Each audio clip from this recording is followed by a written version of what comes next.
Okay, looks like we're live. I'm going to turn off the monitoring on my microphone. I was trying to make sure it was working all right.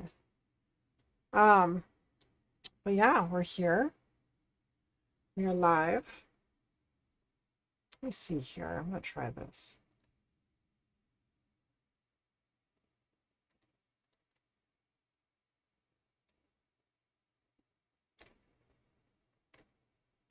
I have this little tiny monitor sitting in front of me, and I want to be able to see what my face cam looks like.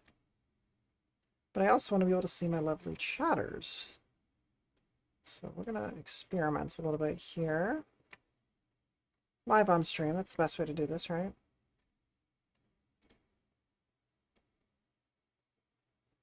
There we go.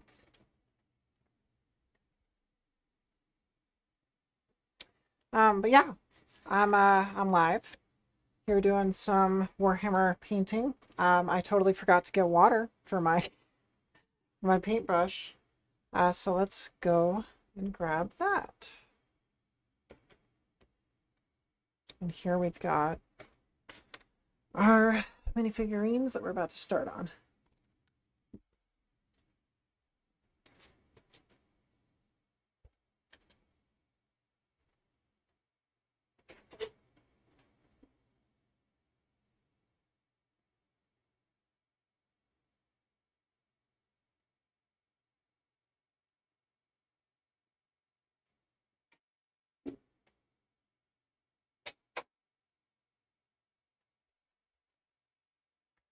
Okay. So, what we've got here, hopefully y'all are hearing me okay. What I've got set up is I have like a multi-camera setup here, and some lights to shine directly onto what I'm doing. Get some nice lighting in there. I experimented with my setup for a while to try and get this to look right because I've never really done overhead views and stuff like that before. But we've got it here. Got all of our stuff set up. So what we're gonna do, get my brush wet here. Kind of just dry that off. And we're gonna be painting the blue and sort of filling that in. So let's get it's not Nagarath Night because that's purple. I'm colorblind, so I have to like consult the people in my household to make sure that everything's the correct color. That's always a fun thing to deal with. Okay. I'm just going to kind of scoop that up, put that there.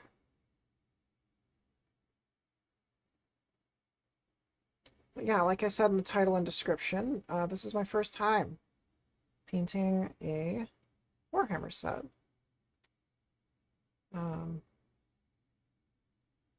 So I'm still getting used to learning like how the paint interacts with everything.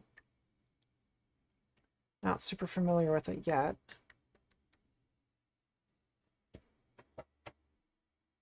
Oh, is my pedal not working? I have a little like push pedal. Oh my gosh. Accidentally clicked a little thing on my thing. I have this little push pedal that I use. It's the Elgato one, so that I can, you know, do controls with my feet and not just my hands for the live stream.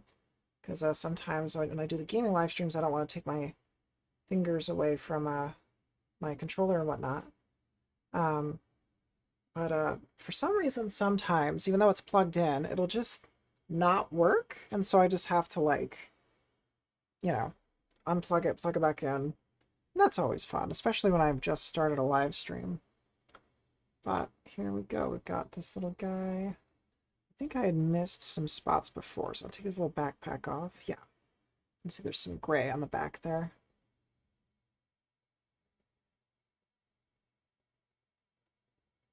Wasn't able to get in between all these little nooks and crannies. And I'm sitting in this weird spot where I'm like, I should probably paint some of this before I put it together, but it's also really hard to hold on to the parts while you're painting them, because there's not, obviously, like, if they have the little stands that they include with it, it's a lot easier to mess with everything because you don't have to worry about it moving around on you.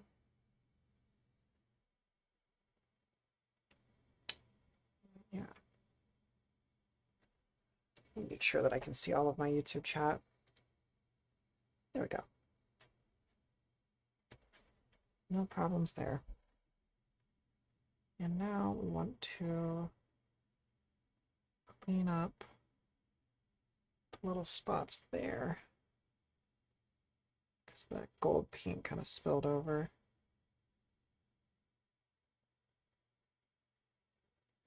I'm thinking, like, should I have this whole little ridge painted gold, or should it just be the trim specifically? You know what I mean? Or, like, is it just the edges that are painted gold, or is it, like, the whole bezel? I don't know if that makes any sense, but anyway.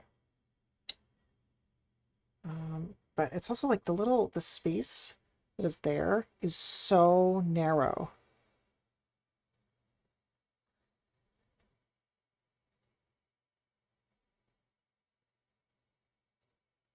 Okay, let's see.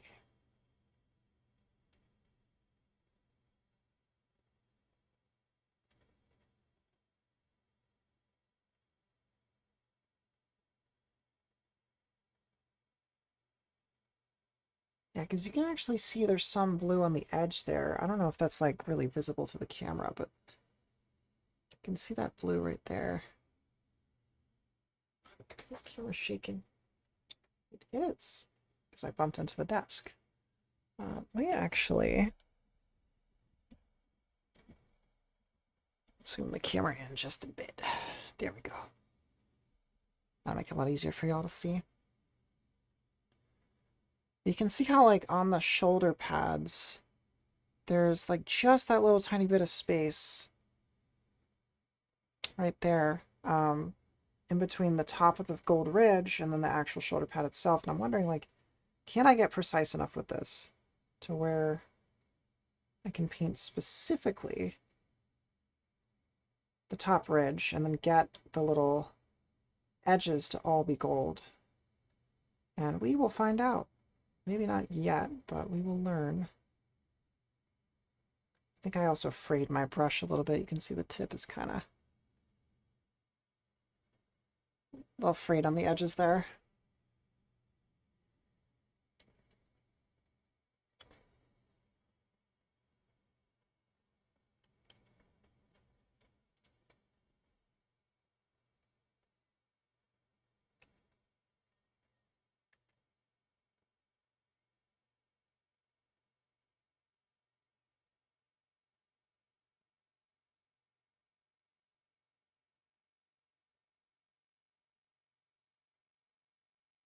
Oh.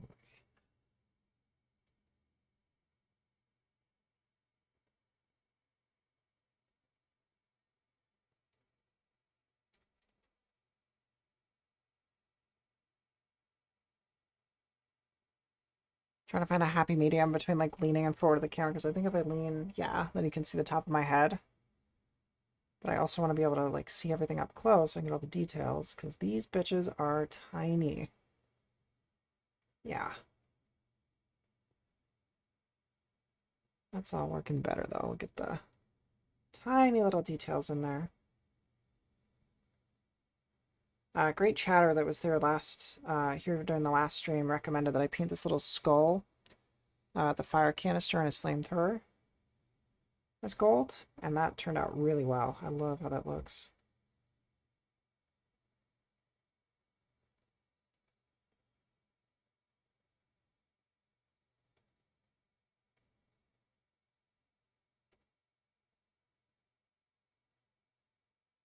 This accidentally got hit with gold, so fill that out. It is impressive, the molding that they have for these things. Like, how do they get them so detailed and so tiny?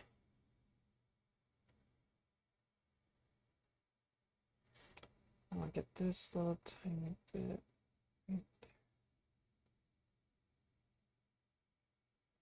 there. Nice and cleaned up. Probably have to go back over this on the gold trim.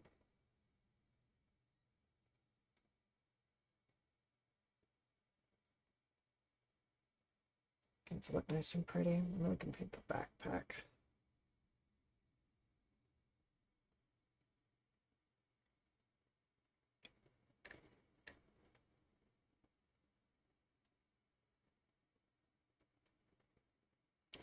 Hopefully my AC isn't being too loud on me. It's so hot where I am right now.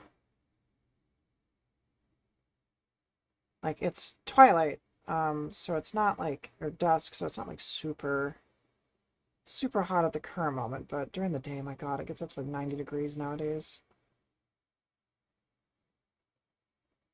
I love spring and fall. Definitely fall more than spring because of the allergies alone, but I am not a fan of summer. Summer is just, it feels like every summer I just have to like get myself through it mentally rather than just enjoy the season because it's so hot.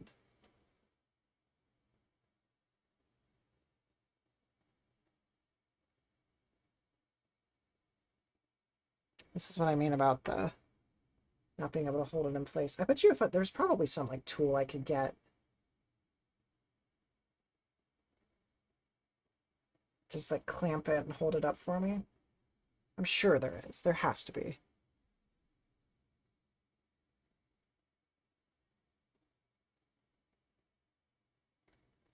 A little, oh, kneecap here.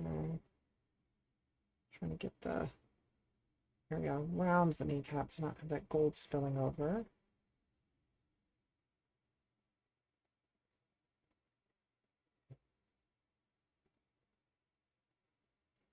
Okay. Get under his armpit here. It looks like there's a spot.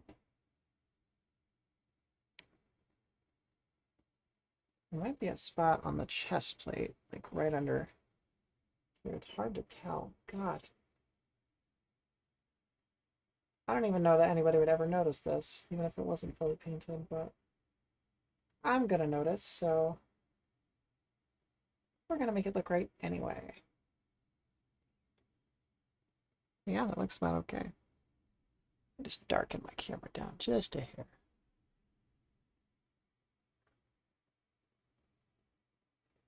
Yeah. Okay.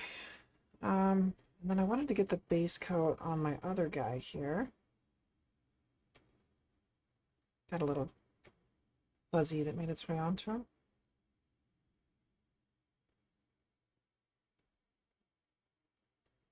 Okay. Get the full base coat on our guy here.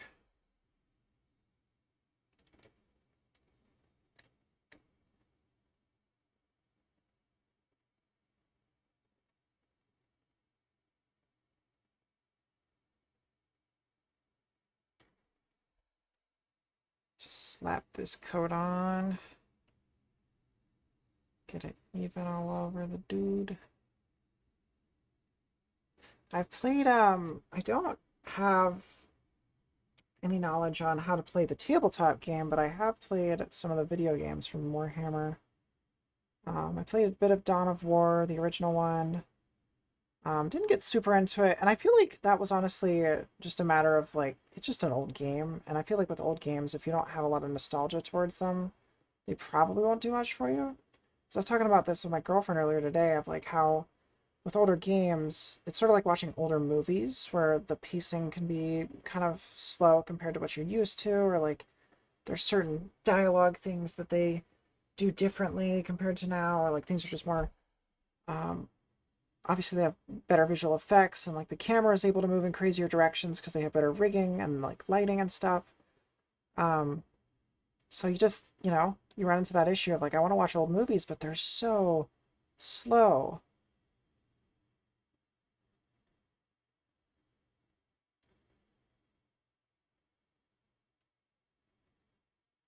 And like for myself, I'm a videographer in my day job.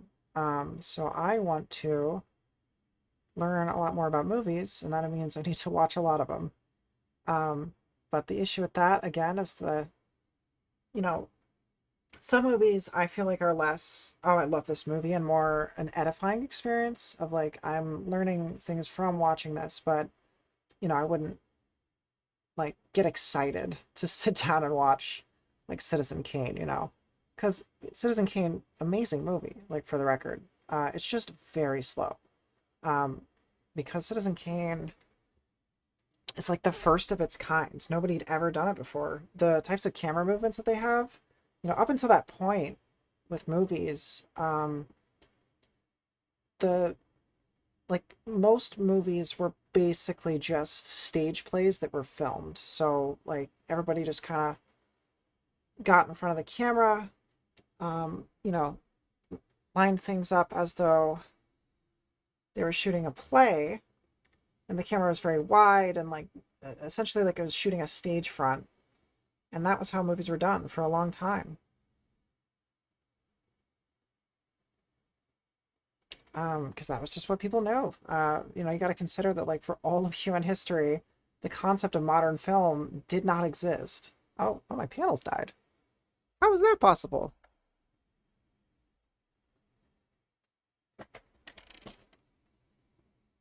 Oh, well, I guess one of my LED panels died, so I'm gonna plug in the power for that.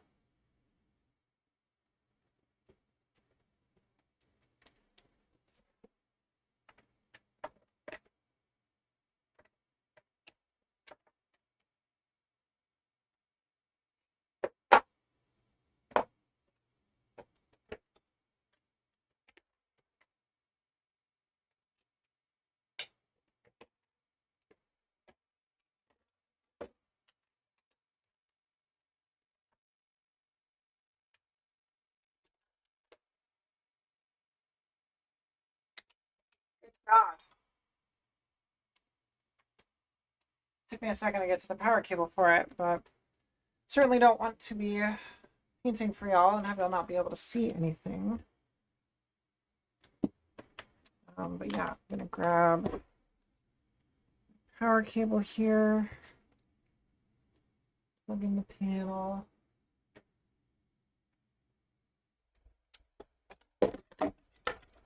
Shit. My God. A mess.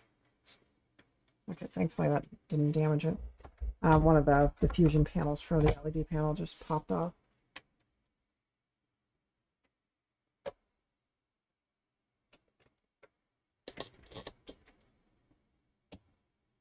This is why I feel like I have to fasten everything to my desk at all times. Because even if it's well organized, it's like if I bump into it, it's just gonna fall right off. Something's gonna get damaged, and I don't want to do that.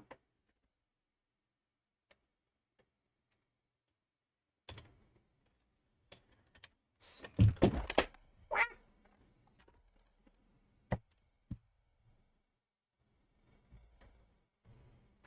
Oh goodness.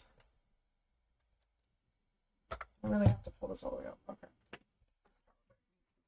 Ah, what a live stream I'm doing here for painting.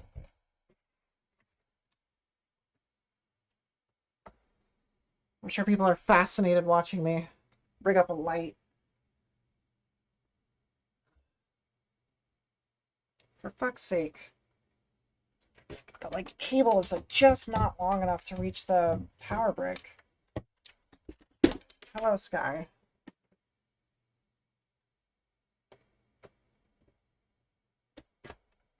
Giving your poetic input as usual, I see.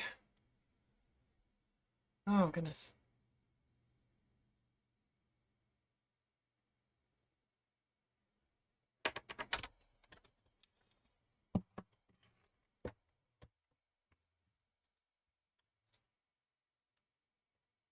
Let's get that settled over here. And then I can plug this in. Fine.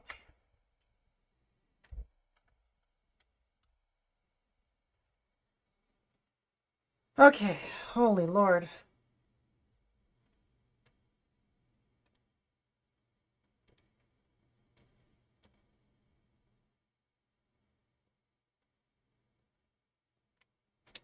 Ruby, Ruby, Ruby, where does Darth Vader get his shoes? Well, I don't know. Where does Darth Vader get his shoes, Sky? You tell me.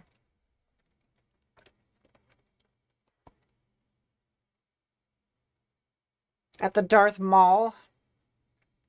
Did I just beat you to your joke? Oh my fucking god! Of course it's the Darth Maul.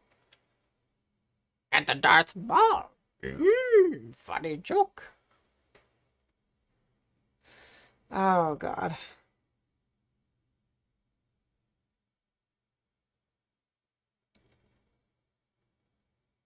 Of course, the thing that you would laugh at the most is your own fucking joke. That was worth the wait. Well, thank you for that, because now everything's so much brighter. Look at that.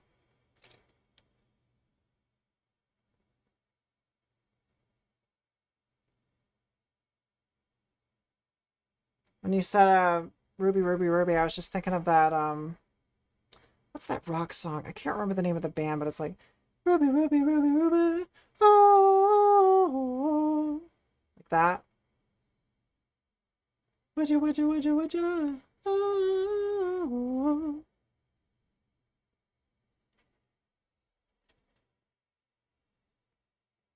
You're the funniest, Ari. I believe that. Because, you laugh the hardest at your own jokes for sure.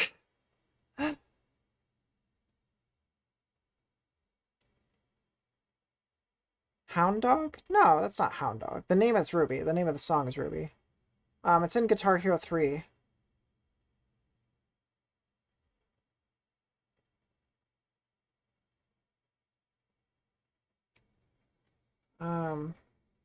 Yes, I think it's Ruby.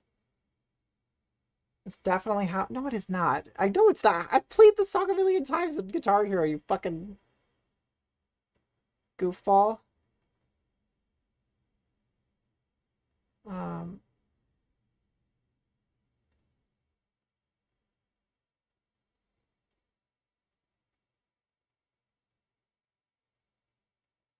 you ain't nothing but. You ain't nothing but a hound dog. I love sleeping with 13-year-olds, 'cause I'm Elvis. Like that. I imagine that's how he sings. I don't listen to a lot of Elvis.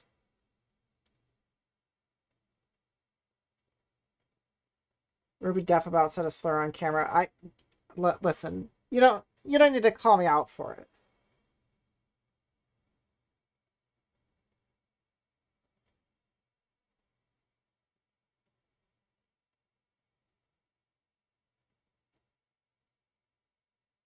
I'll refrain from using the slurs. Like, I have to catch myself. I go to a support group. Is now on the VOD. I know.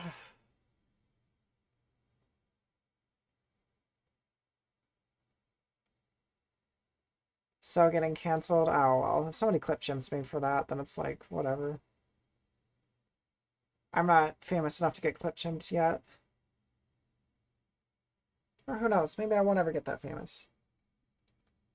Life is strange and all that.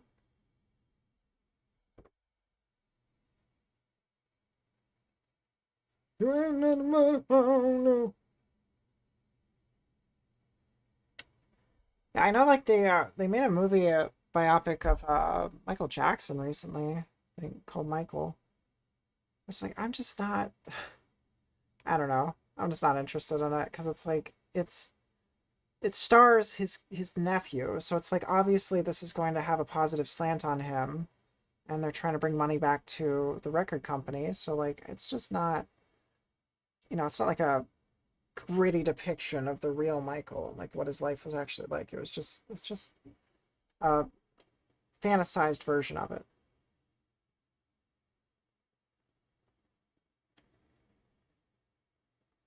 Hound Dog, I sent an epic game. No. Background music for the stream. I swear to God, Sky.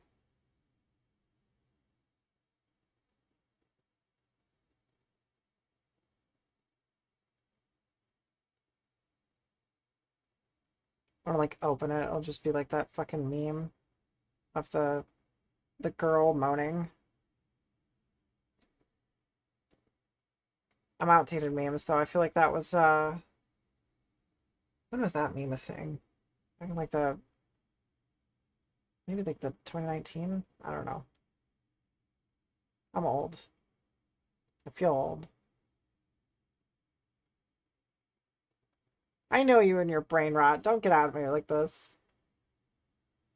Would you rather have watched 6 artist-musician biopic movies back to back? I'm assuming there's a second part to that coming.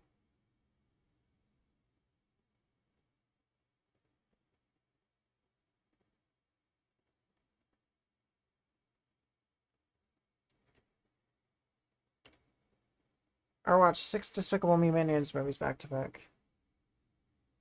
Oh, God. I... That's... I hate that that's as tough of a question as it is. It feels like it shouldn't be.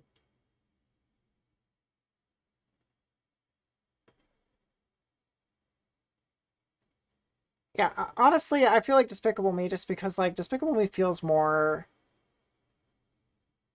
I don't know, harmless? Like, it just... I don't know. It's like... These are whatever movies. You know, they appeal to middle America, to the parents who want to go watch some kids movie and turn their brain off and like entertain the children. I know that because I worked in a movie theater for a while and got to work with the Despicable Me 4 crowd. And I mean, kids movies in general, like if you go to see a kids movie in theaters, you're gonna get, you know, um some insufferable audiences here and there. That's just kind of what happens. But um I will say I was telling my girlfriend earlier today that the audience for Paddington 2, just delightful. Like one of the best audiences I ever worked with when I was working in a movie theater. I was a waitress that I did in theater dining. But holy shit, it was oh goodness, those children were so polite and so sweet, and like we didn't really get noise complaints ever from like people talking during the movie. Because like the whole concept behind Paddington is being um polite in public to other people. It's either a night with Michael and Prince or an evening of Gru and Bob. Yeah, I'm gonna go with Gru and Bob. The first Despicable Me movie isn't bad. The first one isn't. Pretty much all the other ones are, but the first one isn't. Because the first one was like, you know, they didn't know what they were signing up for. They didn't know that for some reason Minions would be used as like an alt-right dog whistle for the next like 10 years on Facebook by every boomer.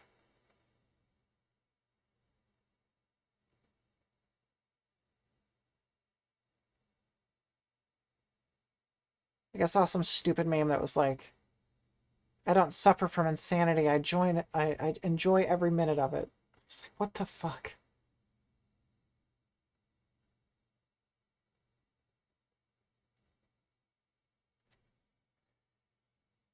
What if you had to work at a theater for the new Call of Duty movie? There's a Call of Duty movie?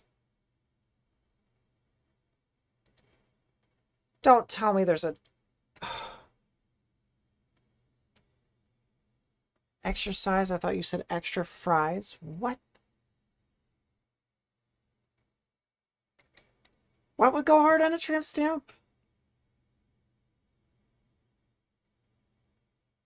I am baffled.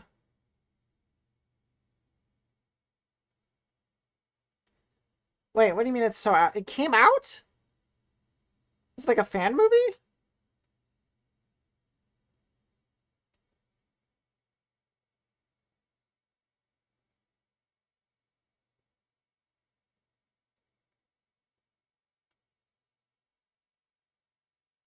You're just predicting it's gonna be booty.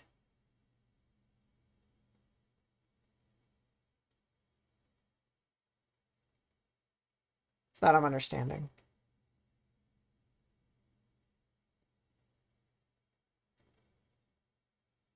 It was announced, but no one has any faith that. Well, yeah, I mean it's Call of Duty. It's like the definition of slop for gaming. Like they release the same game every year, and just make sure to make it worse so that at least it's interesting. And then that's their business model. And every chud from every chud village will play it religiously. I shouldn't denigrate it. Like I play Call of Duty occasionally. In particular, like the older zombie games. I don't mind Call of Duty. Just like, you know, worship of the military industrial complex, but you know, what else is new? It's like, hey, isn't war cool and fun actually? You should join the US military. I also discovered I was like, apparently people with celiac are disqualified from being drafted into the military. And I happen to have celiac disease. So at least I don't have to lean on the fact that I'm transgender to keep Trump from drafting me into World War III.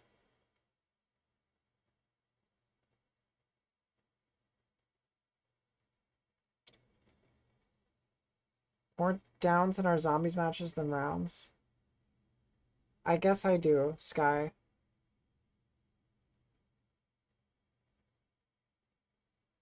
I'm so proud of you for being good at a game that you put like 1,000 hours into. And I'm very apologetic for the fact that I am not.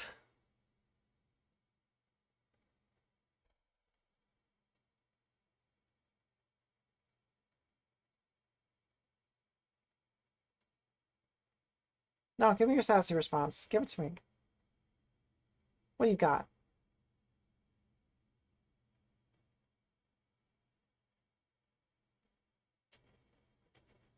I'm used to carrying people. Oh, goodness. Ain't the first girly. What do you mean girly? What, you trying to say that girls can't be good at COD zombies? What a novel take. No man that's ever played Call of Duty has ever thought that girls are bad at it.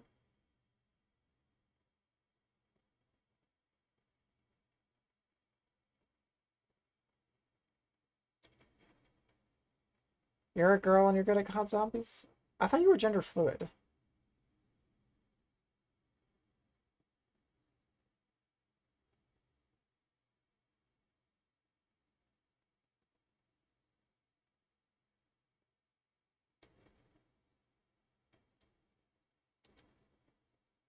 In 2017, I joined an Overwatch competitive match.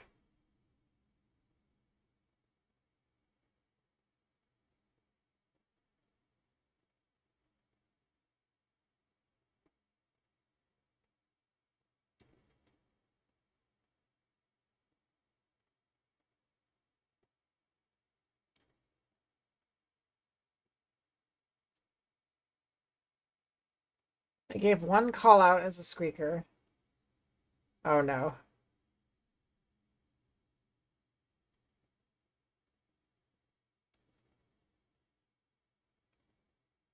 They mistook me as a girl. They were all like, oh, we got a woman on our team, and through the whole match. What, just because you were a woman on their team? That's so funny.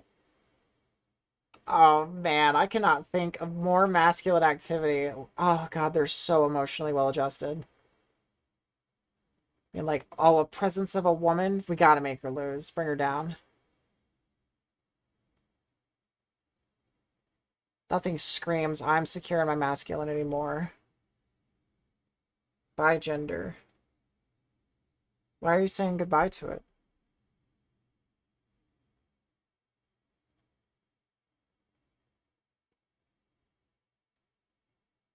Heaps and heaps of gender fluid. Gay.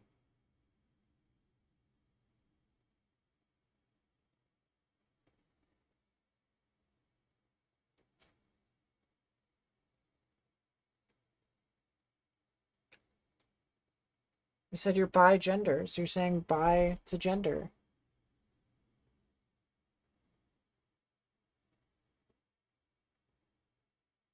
With the name of our late president?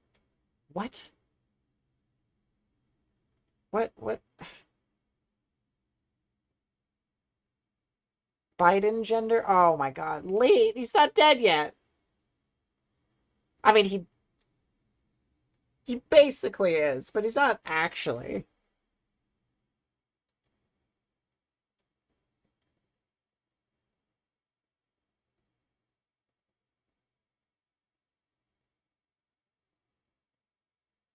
Have you heard the man talk?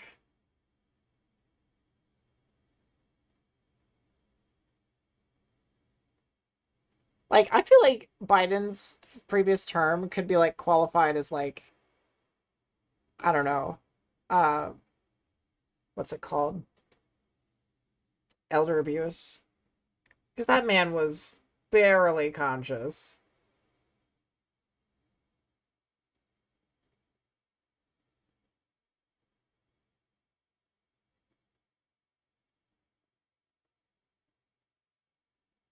Like, I feel like calling him lucid would be an incorrect usage of the word.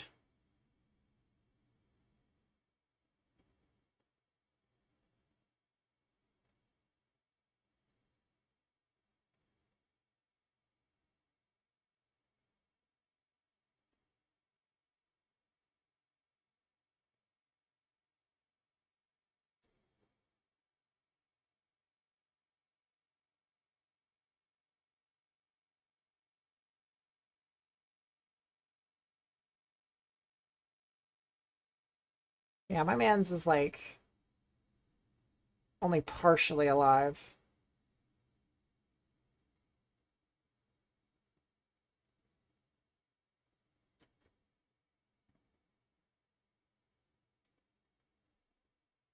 I would highly recommend watching the Channel 5 interview with Hunter Biden because he is way more charming than you would ever expect him to be. And he also has some wonderful things to say on addiction because he sure as hell dealt with it. Lord, he sure as hell dealt with it.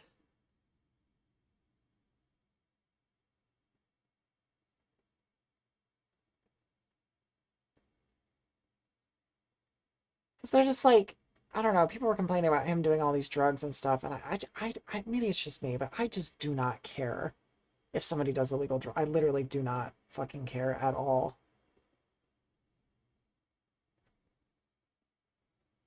Even if it's like something I wouldn't do myself, it's kind of just like, whatever, you know? Like, it's their fucking business. Just leave them alone.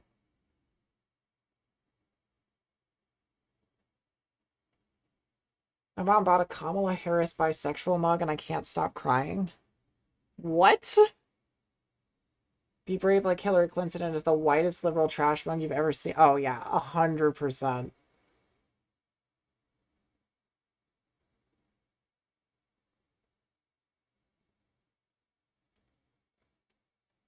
That is insufferable.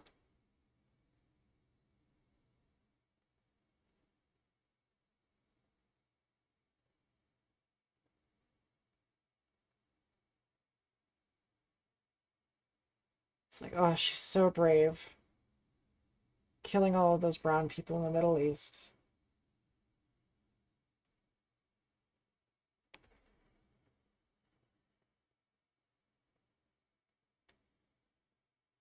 Yeah, I mean, I will maintain until the day I die that everybody is constantly doing illegal things. It only matters when the state or a corporation is bothered by it. That's it. There's people running stop signs. There's people pirating movies. There's people like, you know, using copyrighted music in their YouTube videos that just doesn't get flagged. Like, people do shit like this all the time, and it just doesn't matter because they don't care enough.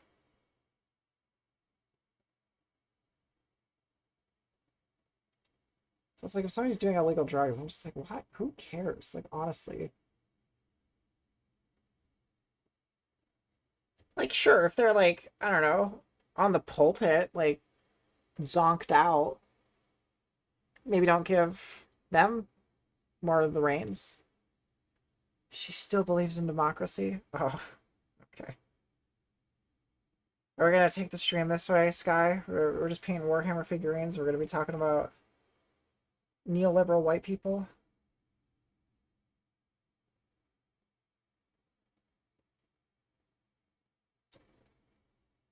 What a relaxing stream. Sorry.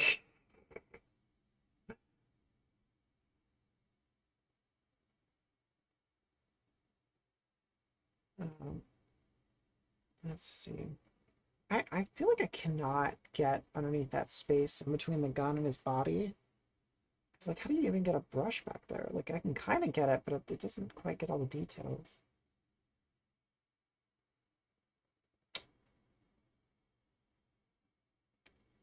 Let's talk about feet. What?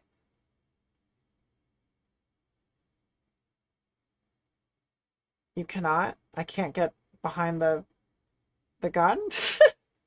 There's so many things that could be responding to. I prime them black and then it creates shadow. Oh, that's actually a good idea. Ah.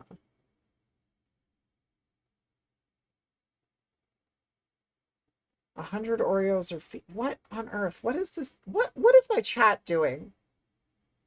What are y'all on about? I use the spray can. Spray can. I'm unfamiliar. You can get like a small spray can and spray paint the figurines, miniatures. That's kind of crazy, actually.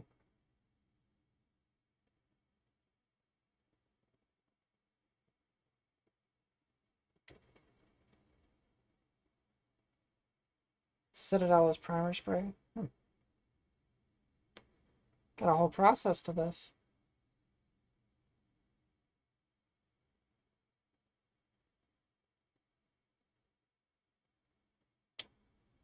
Let's see. Little details on the legs and whatnot. Get on his taint.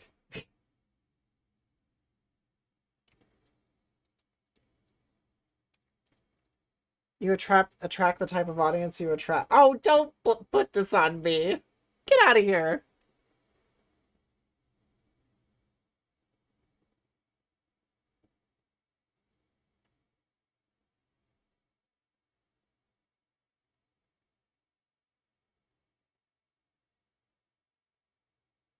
Get up on out of here with your silliness. With your eye holes. 5 people. What are we doing? I feel like I'm being held hostage here. Like, I'm, like, stuck in a room, and I just have Sky, like, feeding whatever comes out of his brain through a grate in the other room or something.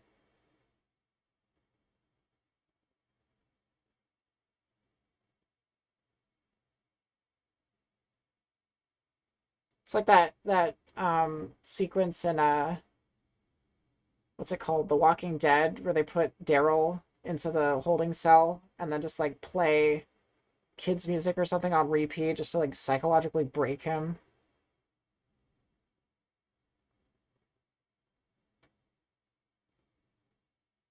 Five people walk into a bar, guess what? Sky. You're a silly goose.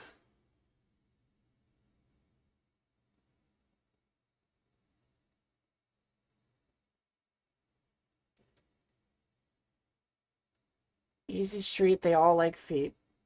Poetry. Listen, I don't care what you're into. If you're into that, then you're into that. Just ain't my cup of tea, personally.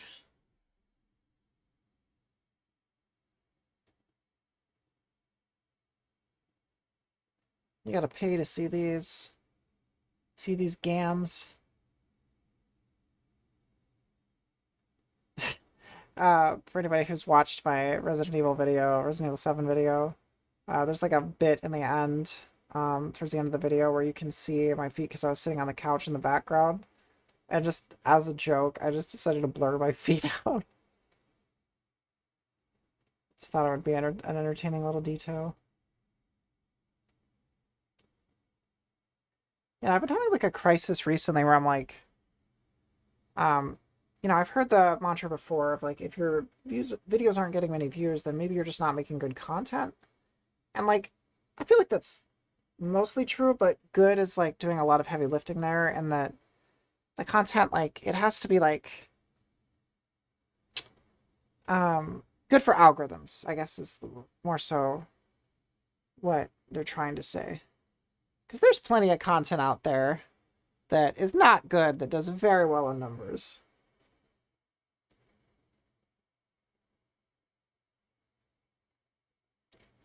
Okay, we'll put that guy in there.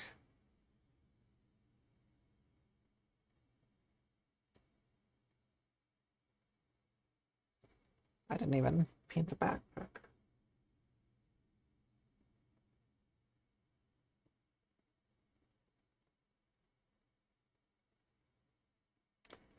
"50% content and 50% personality." I would agree with that.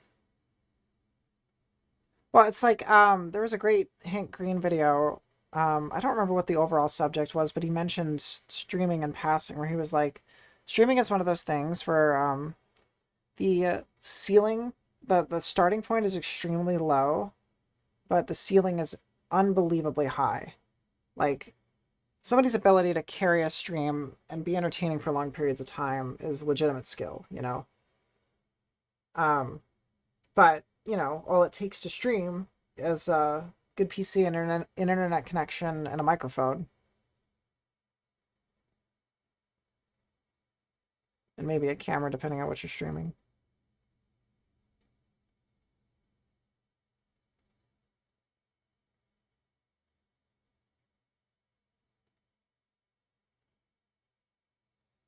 So, you know, not a lot of barrier of entry there.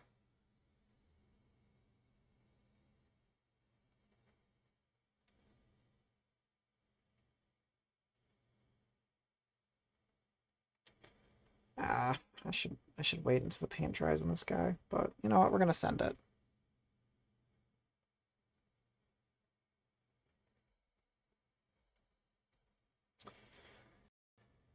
This one looks really nice. I'm quite proud with how this turned out. Would you look at that? I do need to paint some of this black though, like the little spaces in between the joints and probably the gloves and stuff.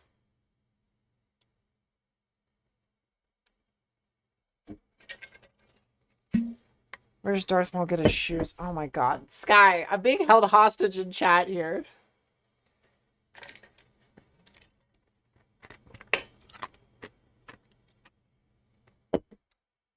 It's like, it just reminds me of that Game Grumps bit where Aaron was doing an impression of Joke Yoda, being like, Yoda, as Aaron Hansen put it, after he retires from the Force, he decides to become a comedian. And he just tells like silly jokes. So he's like, what kind of car do I drive? A Toyota. Funny joke. I don't know a good Yoda impression.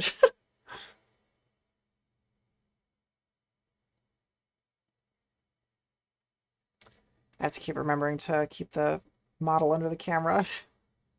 So I keep accidentally taking it out. The Darth Maul. Oh my god. Lol cow. I'm literally shitting and farting.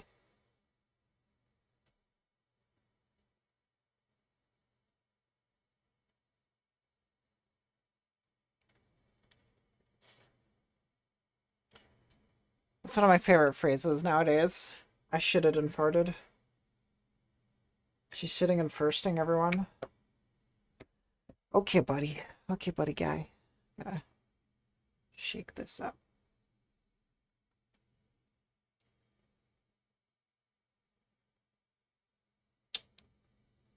You're so becoming me. Don't say that. It's nothing against you. It's just that I don't think as a 29-year-old woman I want to become anything like a 19-year-old boy.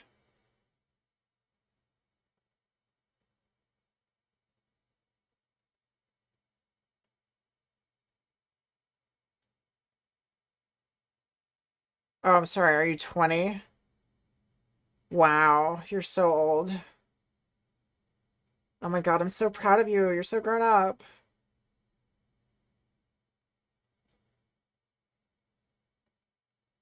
Our big Sky, graduating from the Rookie University. I'm 20 inches.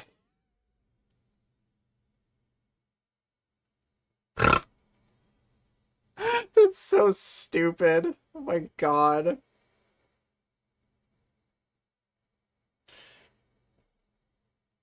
You know, it's funny, Sky. There was this kid, well, kid, he's 24.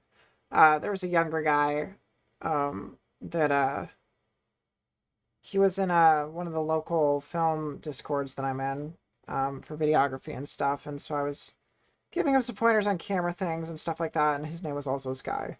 And I was like, God damn it, why am I like a big sister for two different young men named Sky now that I met on the internet?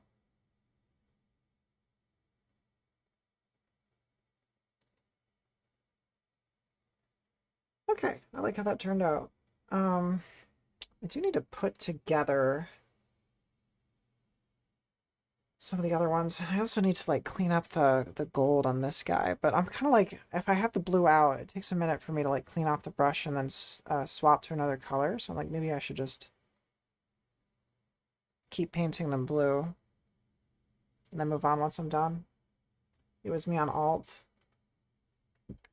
Whoop. I almost knocked over my entire brush thing. That would have been bad. So let's see what we have. We got the Tyranids right here. Oh, that's right. I have that one general. Got the different pieces right here.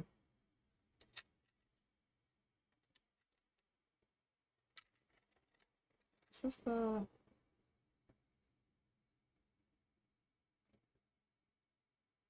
Let's see.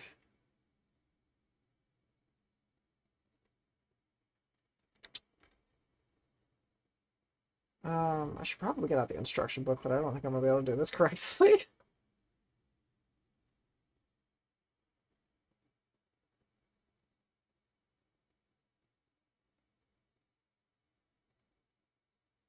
Yeah, I think I've got my pieces mixed up or something. Is this supposed to be it? Yeah, let me get the instruction booklet. I don't know how to put these together. One time I was pooping and I had my head lowered because the poop was that bad. And the poop slash... Okay, I'm not reading the rest of that out loud. Y'all can go to YouTube chat if you want to watch that. Or watch that, read that, you know what I mean?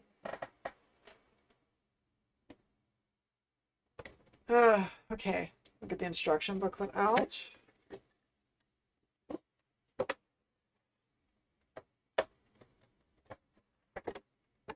Sky, I think that was an inside thought. I think maybe we could...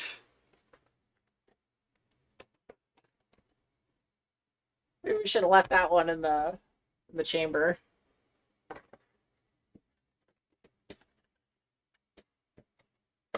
Not unmade. Honestly. No decorum these days.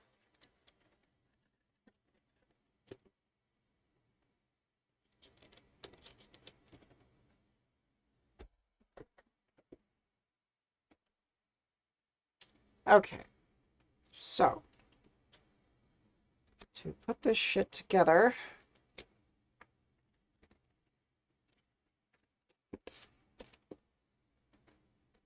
we've got... Let's see. What was the first one here? Okay.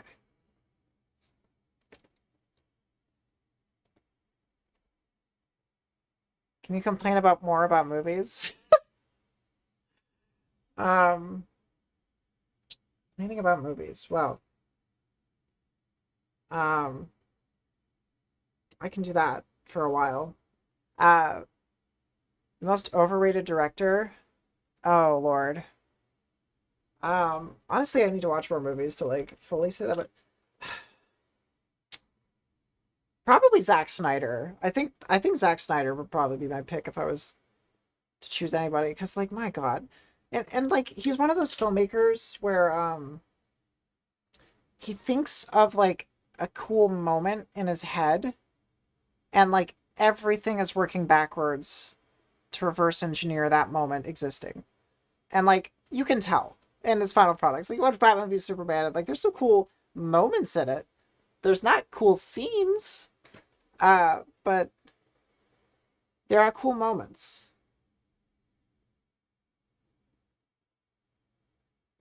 What the fuck? How does one do this? Okay. So take our guy. Put this right there. Oh my gosh. Steven Spielberg? I mean, I would disagree with that. I think Steven Spielberg makes some great movies. I mean, he's had some misses, but like, who hasn't, you know?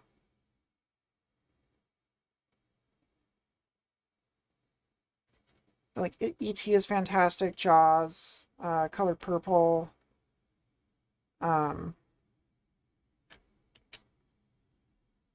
He's done, Ready Player One was a miss. Star Wars? George Lucas made Star Wars, but he only directed A New Hope and the prequels. He didn't direct episode 5 and 6.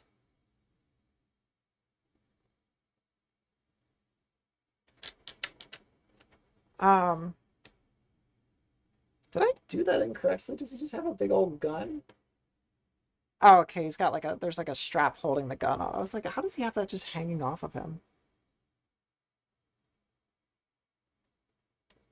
Losing my mind over here. I noticed. As a matter of fact, I noticed. Now the trouble here is we've got bare skin. And like, he can't just be a blue man. So, look at the paint guide here.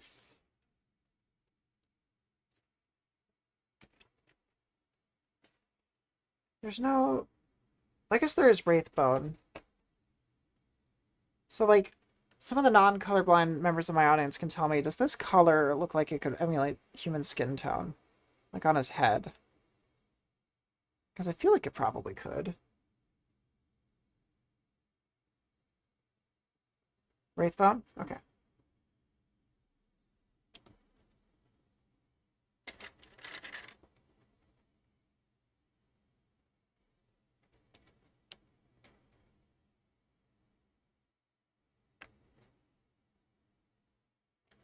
Okay, so we got our guy.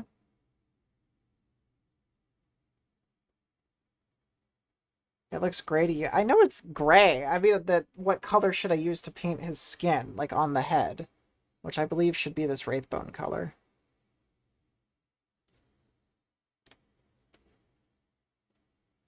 If you could darken it, I could. Yeah, because I can add Abaddon Black.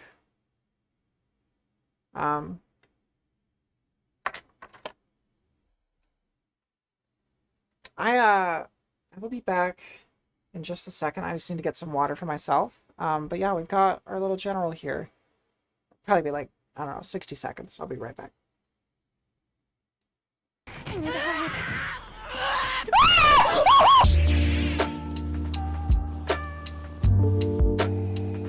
Resident Evil 7 is one of my favorite games of all time. Let me see what you have. No! My girlfriend and I are both huge gamers, but she does not like horror. And Resident Evil 7 is considered to be one of the scariest games ever made. Just for the content, I decided to film her playing through it. I made sure to provide emotional support through the whole playthrough because I love her very much. And after her doing this for me, I have no doubt that she loves me too. Hello, Mr. Evil. I don't like when you get to the point in the horror game where it's like, this is how you run. Whoa, sewer gators. Okay. That's foreshadowing for later.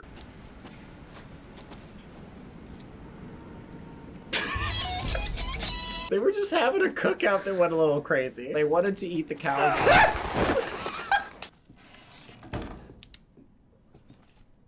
A lot of things just happened, okay. And that says 7. Like the game! I don't like how slowly the thing brightens into the next, Oh, this is gonna be great. There you go. I saved their water bill, so maybe they'll give me my wife back now. Is there a crow in here? Oh, there is! I don't like the noises of this house. Okay, we're back. Yeah, let's get back to it. We've got our stuff down here. Let me zoom out just a hair. Let's see. So we were gonna paint our captain here, and we need to get his skin tone right. Suggestion from a chatter was to take this wreath bone and then darken it down with a little bit of the Abaddon black. Gilliman's flesh to give a skin color tone. The chill ass stream and the BRB footage. Yeah, it's a Resident Evil 7 playthrough video, which is considered to be one of the scarier horror games ever made. Hi, baby. Oh, my dog was saying hello. Yeah. So, probably a little bit of a contrast from me sitting here painting stuff peacefully and then jumping to my girlfriend screaming for her life.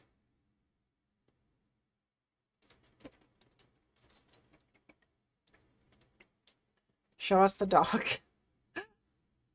Give me 1 second. I got a dog here.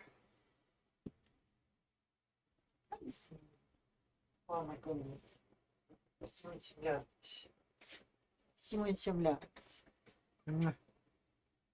This is Lucy.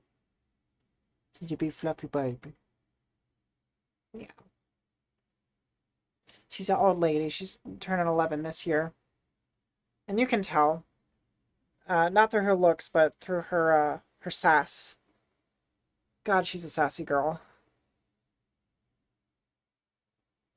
Lucy ain't nothing but a hound dog. Is true.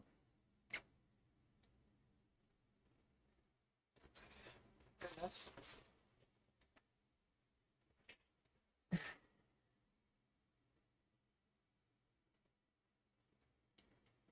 Lucy ain't nothing but a hound dog.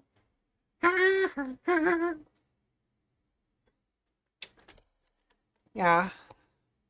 We ended up with 5 pets in our house. Not through choice, to be clear. It wasn't like we were like, oh man, we need 5 pets to fill out our lives.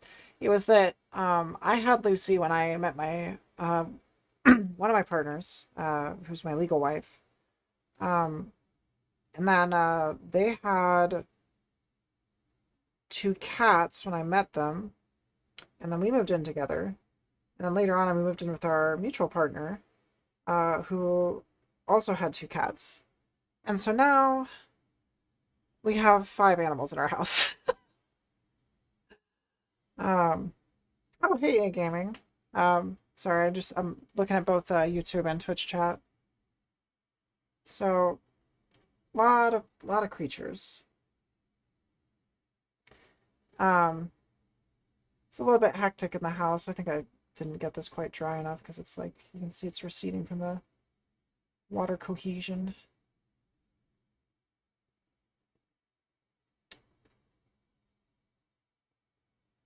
Camera, are we gonna autofocus on this?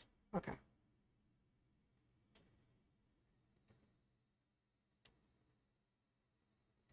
My camera is perched on a little set of C-stand gear rigging that I have above my desk. And it's attached to my desk, which means that when I shake the desk, I also shake the camera.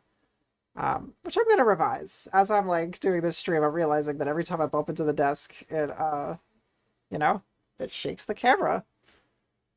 Because it is connected to it. So we're gonna change that next time around. Who is doing that with me? What, hearting the stream? I don't know. I guess people like the painting streams. Which is definitely true, because my live streams do better numbers every single time I do a painting stream.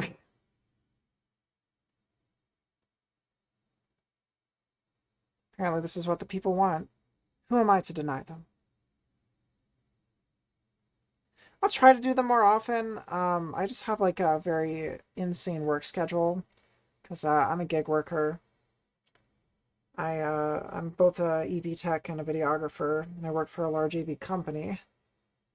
doing like weddings and events and stuff. And that also means that I travel sometimes. So recently I went out of town. We had this horrendous turnaround where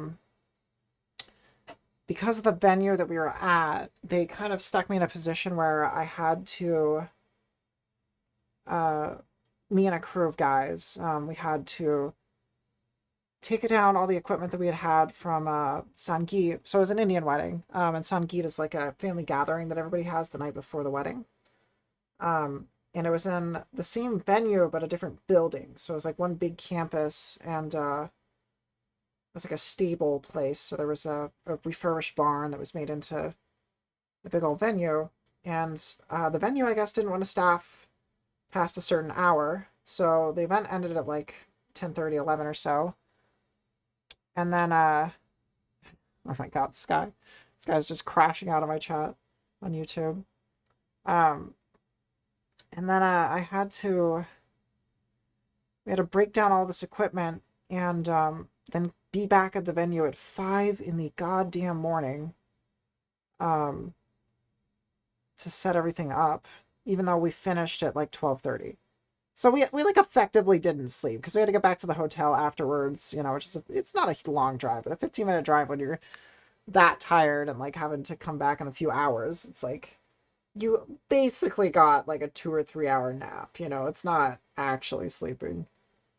And my boss was apologizing for it because he's like, you know, I don't want to try and have you guys have these crazy turnaround times, but the venue was just being insane and wouldn't let us set up the night before because they would have said like, oh, the client has to pay for the space if they're going to do that, even though nobody's using the space that night. So, you know, stingy people. Invest in a cork and blue tack to hold your model. I was just talking about that earlier on the stream of I need to get something to hold my model.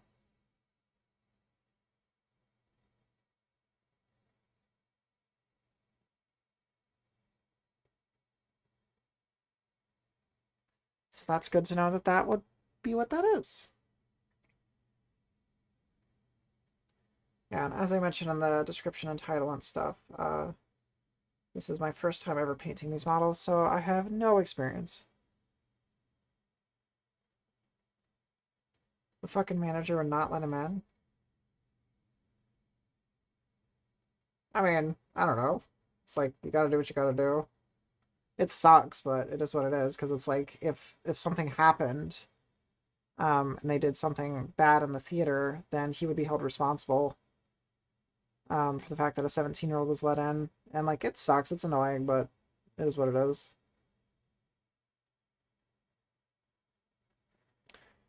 At a venue which had a 9 a.m. checkout. Oh, God. Yeah, that's...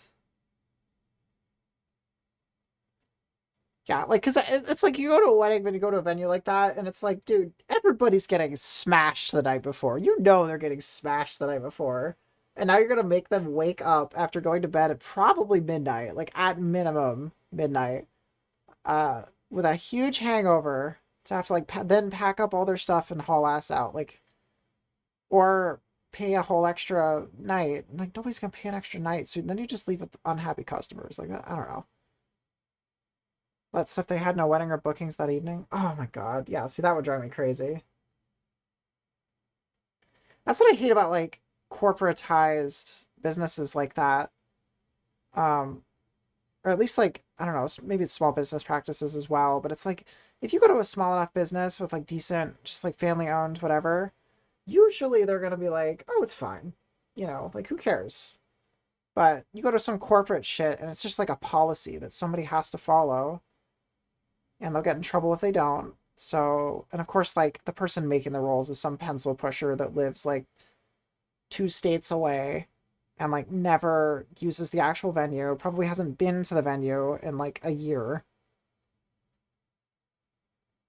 It's annoying. 9 a.m. checkout, no exceptions. Yeah. That's always blown my mind, is it's like, if somebody checks out at, like, 11, are you going to charge them for, like, a whole fucking day?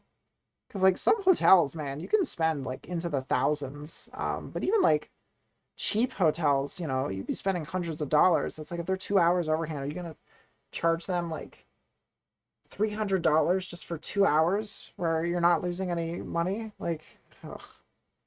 That's just, it's a silly thing.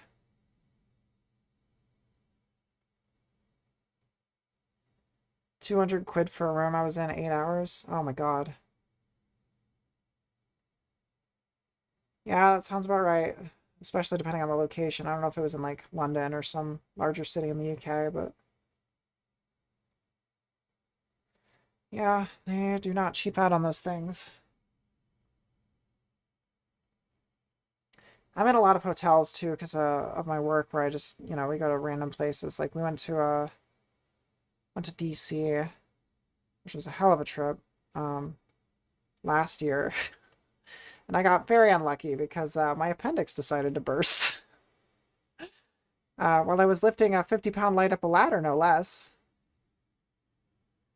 I don't even want to know what those hotel rooms cost because obviously I don't pay for them. Like, no fucking way am I paying for these rooms if I'm working an event.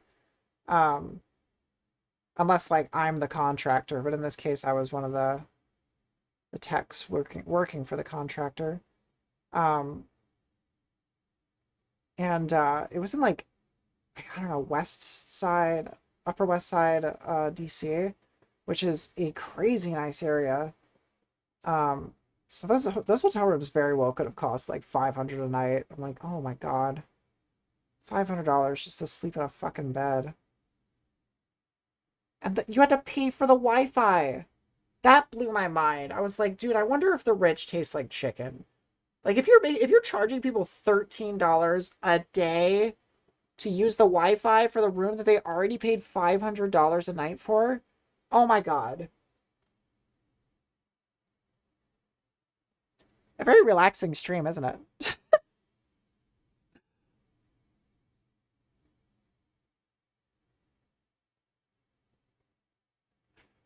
Like, I was literally just talking to my therapist earlier today about, like, how I'm trying to orient my brain to more, like, positive things in general. Because, like, I'm not trying to, like, create a toxic positivity, but I do want to, like, move towards thinking about, like, when I'm talking with new people or I'm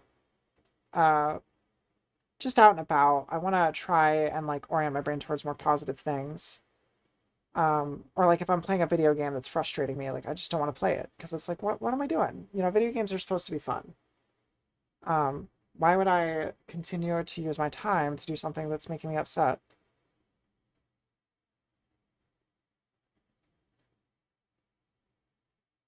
It's like, unless you're playing video games professionally, there is no reason that a video game should be upsetting you.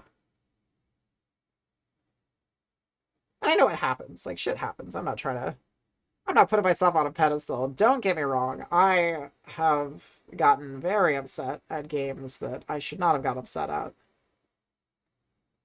It happens.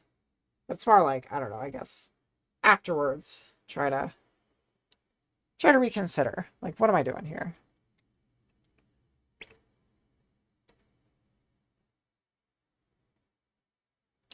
Like, I recently got back into Neo 3. Which is a Souls-like game that came out in February. I played the previous installments in the series. Neo 2 came out all the way in 2019. They're phenomenal games, for the record.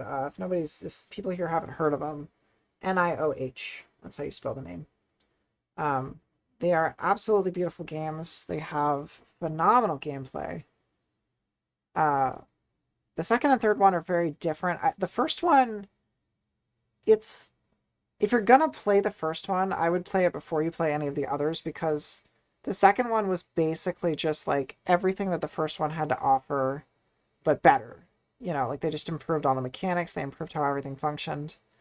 But the first one was still fun. I had a good time with it. It's just, it came out in, like, I think 2014, so it's an older game. Which is insane for me to say out loud. To think that something that came out when I was in high school is an older game now. Ugh, getting old. Very fun.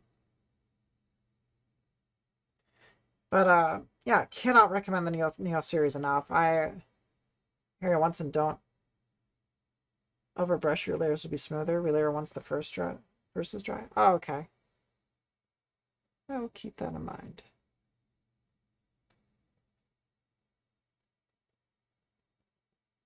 It's funny you say that because like I for a brief time worked on a paint crew like for house painting, and I learned that when I was working for them. But for some reason, I'm not applying that to my miniatures here. So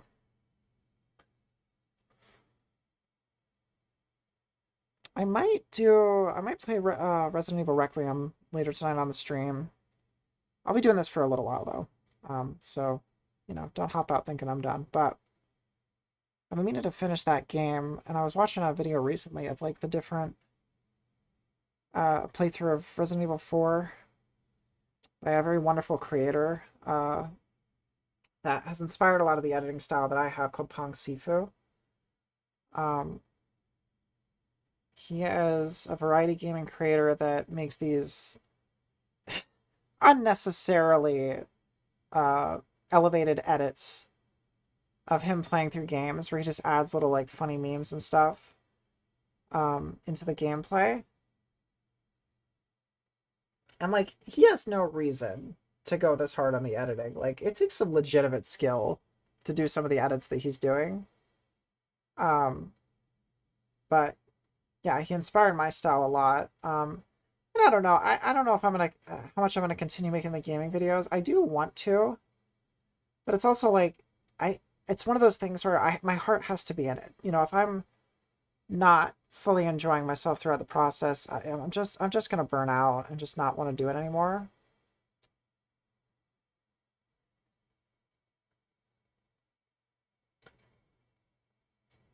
Wet paint will reactivate half dry paint and make it clumpy. Oh, good to know.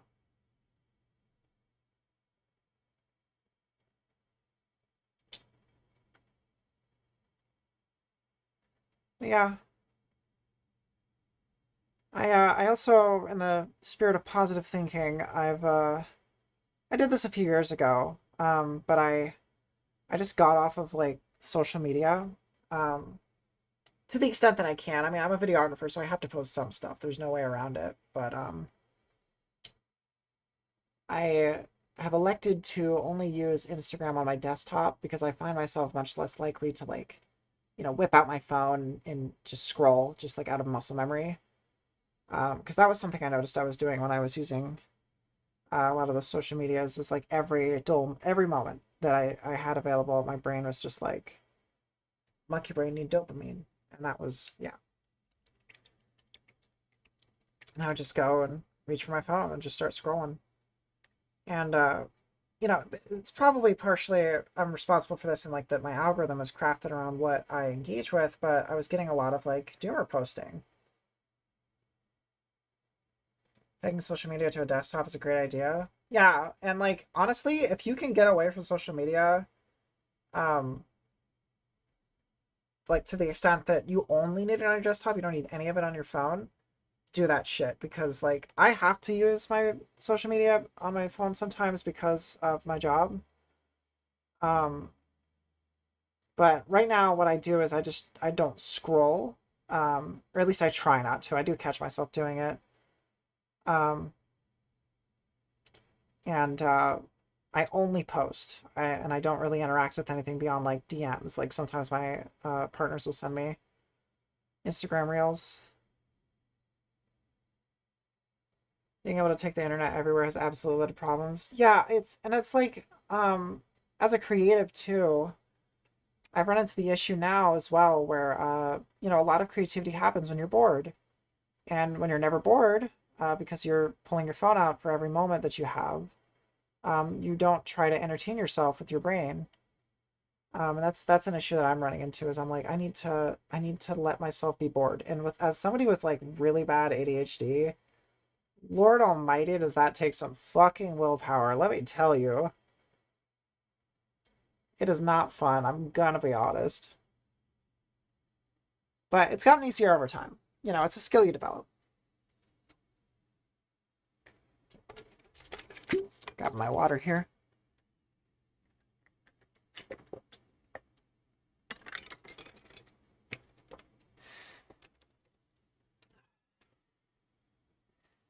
It's also a massive confidence killer. You get blasted by everyone who you end up viewing, better rightly or wrongly. Oh, yeah. Or you just think, like, everybody's hotter than you, everybody's more skilled, everybody has, like, more friends or whatever. Because, like, you think about it, too, where we have a specific body type that we want to be, that we're, you know, idolizing right now. In this case, like, for women especially, it's, like, the trim waist and, like, massive hips. Ain't anyone hotter than me.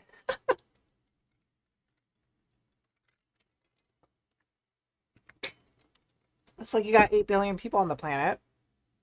A lot of them are going to be posting on social media. Eventually, you're going to find people that just happen to have a genetic variation that makes their hips wider. It's just what happens. So you're going to get people that are just ridiculously fucking hot. And, like, you know, they get paid to do that.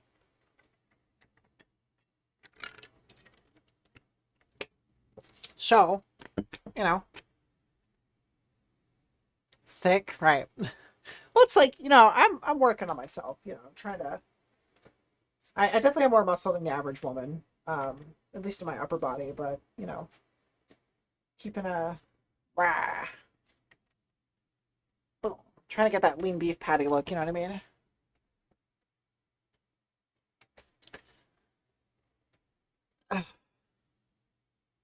Tonks in it. I don't know what that means. I don't speak British.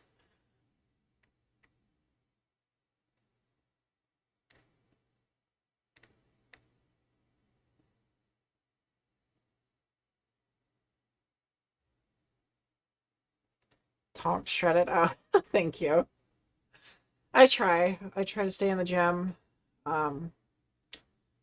It's gotten harder because it's like I have a very physical job. I'm an AV tech, as I mentioned before on stream.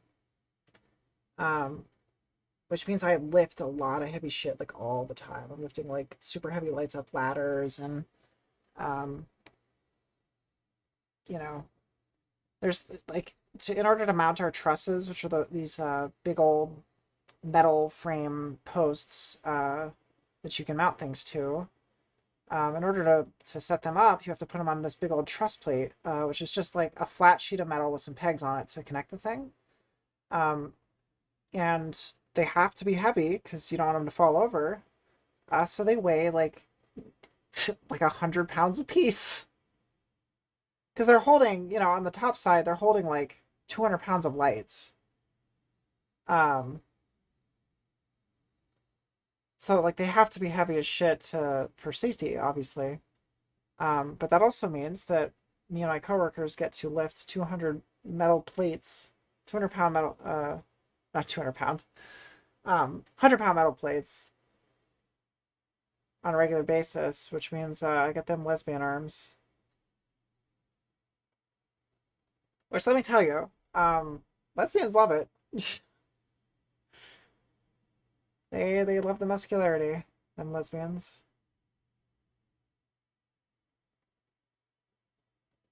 Because, like, I've never had anybody say this to me, but it's like, you know, you'll never attract a man looking like that. And it's like, good. Also, like, there are definitely men that are into muscular women. Like, that's totally a thing. AI viewers at streamboo.com. Oh, wow. That sounds like a good deal to me. Thank you, bot.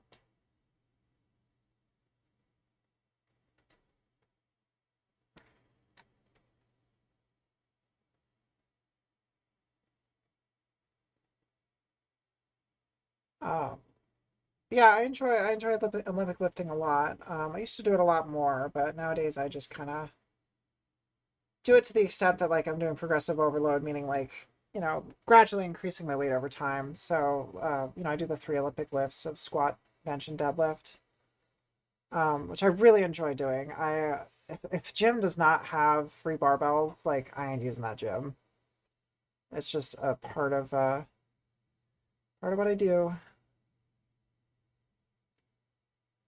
You know, like over time, I've kind of figured out with workouts and stuff, like if you don't enjoy the exercise, then like just don't do it. Find another exercise that targets the same area and do that one. Because like, sure, in your mind, you're probably, you know, kind of like, oh, well, this is the most optimal way to get the most muscle. And it's like, the most optimal way to get muscle is to do something that you're going to stay consistent with.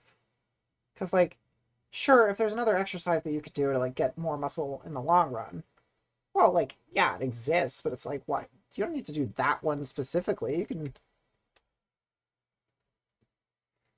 You can do other exercises, and if you do the one that you enjoy, you're more likely to come back to the gym. Because if you're doing stuff that you hate, you're not gonna do that forever.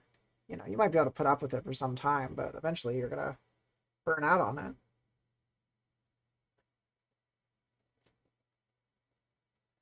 So I always say, if you don't like an exercise, then don't do it. Find something else that you enjoy that targets the same muscle group.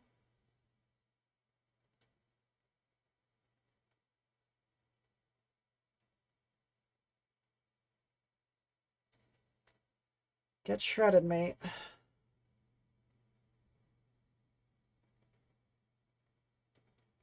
I keep forgetting to put the thing in front of the camera.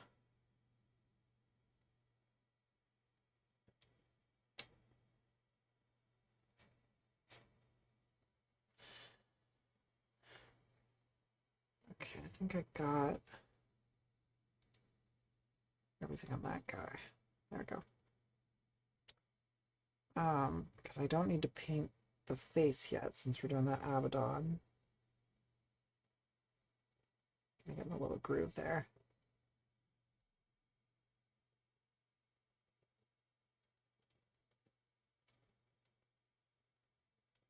I loved like the bots and spam that used to pop up would be like viewer bots or whatever. And now they say AI viewers. And it's like, it's the same thing, guys. I know that that's like the buzzword now, but just kind of silly, right? Okay. We could probably go ahead and do Abaddon Black, I think.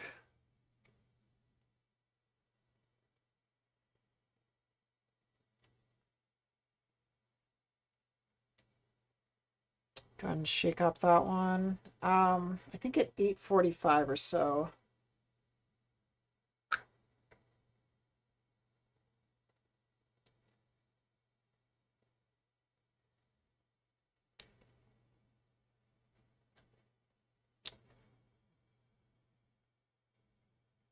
Probably need to change out my water. I think like 8:45 or so though. I'm gonna swap over to gaming streaming.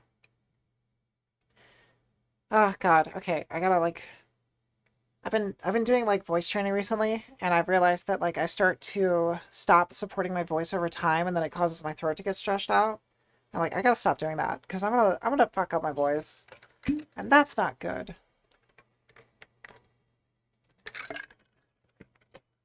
It's come a long way because for a while I was like, I feel like I'm just not making as much progress as I want. And then I started to realize like I went back to one of my old videos. I'm like, oh, holy shit, my voice has changed a lot. I will be right back, y'all. I'm gonna swap out this water.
Okay.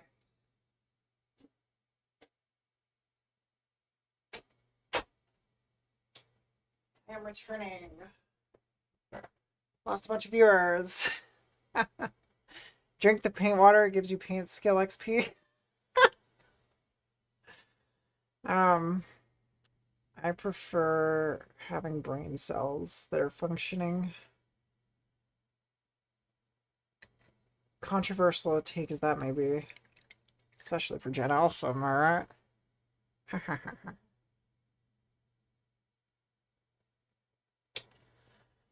Okay, Abaddon Black. It has a vomiting agent? Oh, that's actually brilliant. Get a little hair in there.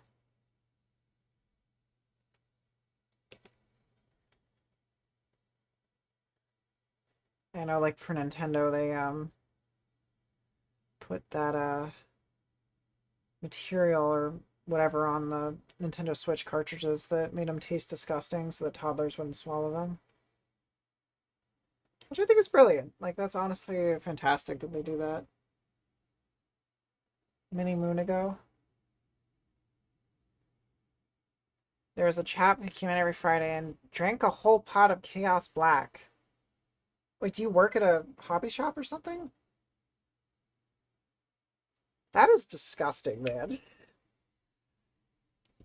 It's like those kids that'll, like, stick, sewing pins through their, the skin in their hand or whatever, just to be like, wow, look at how cool I am. I can handle pain or whatever.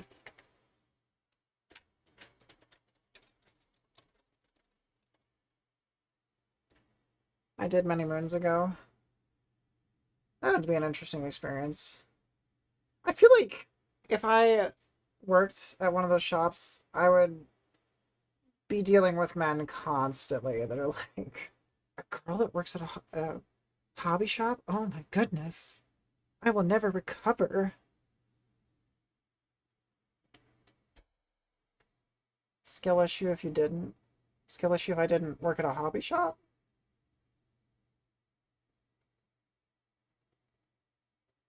I mean, probably. Maybe.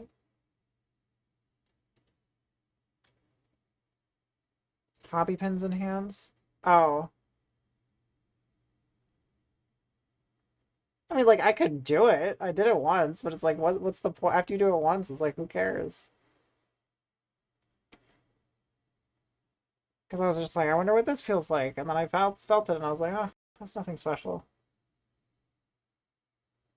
There are probably kids that, like, built whole fucking complexes around that. I think I'm gonna... Oh, why is the camera not focusing? Okay. Because, like, you think about kinks, right? What a crazy subject matter for me to talk about. Because I just wonder, like, how people develop certain interests in, you know, getting it on. Because I just, in my mind, I was like, you know, it probably is that, like, at the perfect moment in their development, something that synapse was forming in their brain, and there was something in front of them that just happened to be there. And yep, that's your thing forever now. That's just what you're interested in.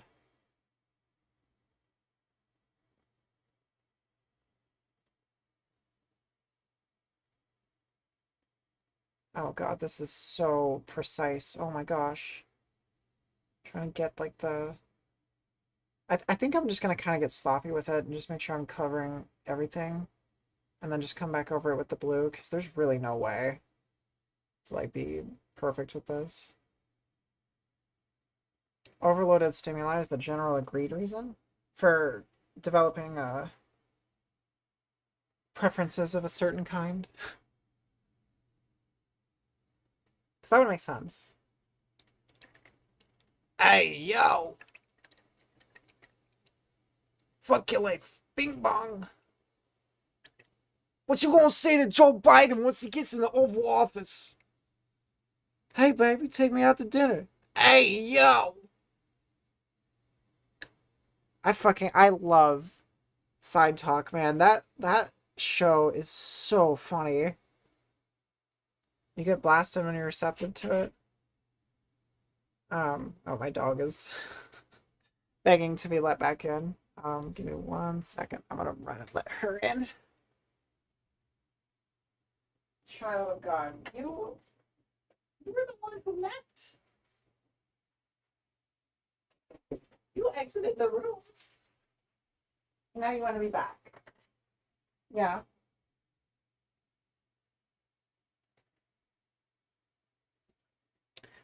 This camera doesn't have autofocus the way that my overhead camera does, but I was like, I want to prioritize the overhead camera because I'm going to be moving my hands a lot to paint. And my face cam, not quite as important. So, because I use my A camera as a Sony FX3, which is a phenomenal camera, by the way. Absolutely amazing camera.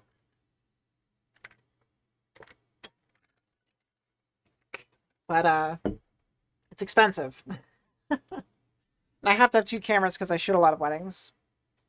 So it's important for me to, you know, have 2 cameras. And my previous camera that I owned before I bought the FX3 was Blackmagic 6K Pro. For those familiar with cameras, you'll understand. But it just doesn't have any autofocus, so changing focus in real time, not really a thing that's realistic.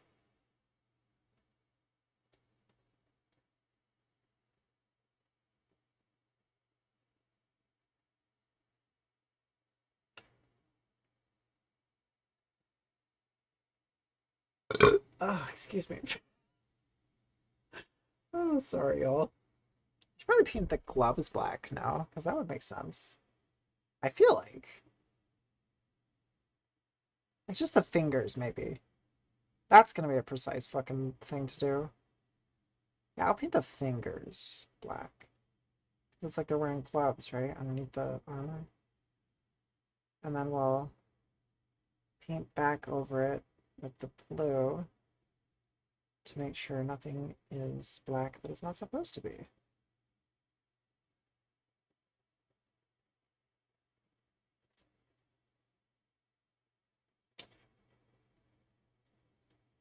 You get blasted when you're receptive to it. I read that earlier and I didn't respond to it for some reason. I don't know what you're talking about. Receptive to a particular stimuli, is that what we were talking about? Going back to that lovely conversation.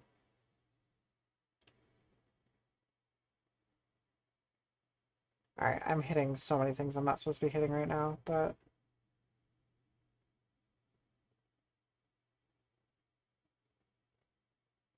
should probably paint this black.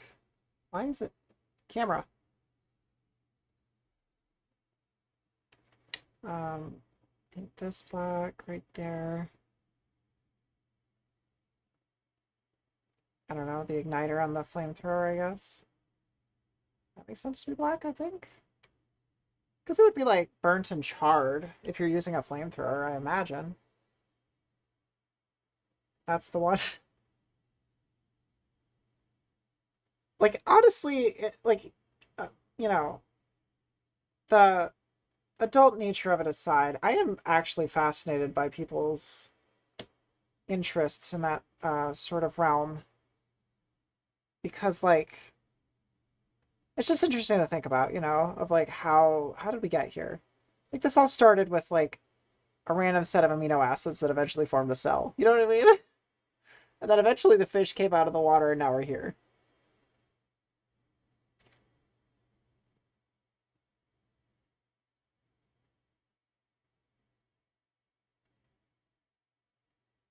Like, occasionally I'll be at like a bar or something and I'll just look around and, you know, people are doing their things that they do at bars and I'll just kind of have that thought of like, this all started with a cell that just happens to multiply.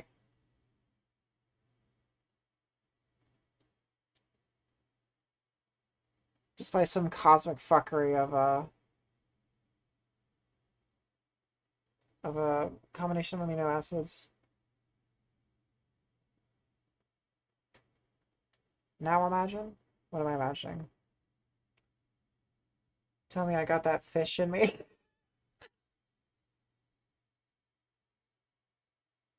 Yeah, you do be having that fish in you. I feel like I'm like uh, an adoptive parent. It's like telling their kid they're adopted. Like, I'm sorry, Johnny, but you have some fish in you. Okay, so that spilled over the side on the head, but we're just gonna fix that with the blue later. But I'll get the eyes painted black. I like that a lot. I don't know. Should I paint the like little strut that's sticking out of his head black? Maybe I'll paint it gold. Actually, I think I'll paint it gold. I think that would look a lot more interesting. But I can paint the little jets black.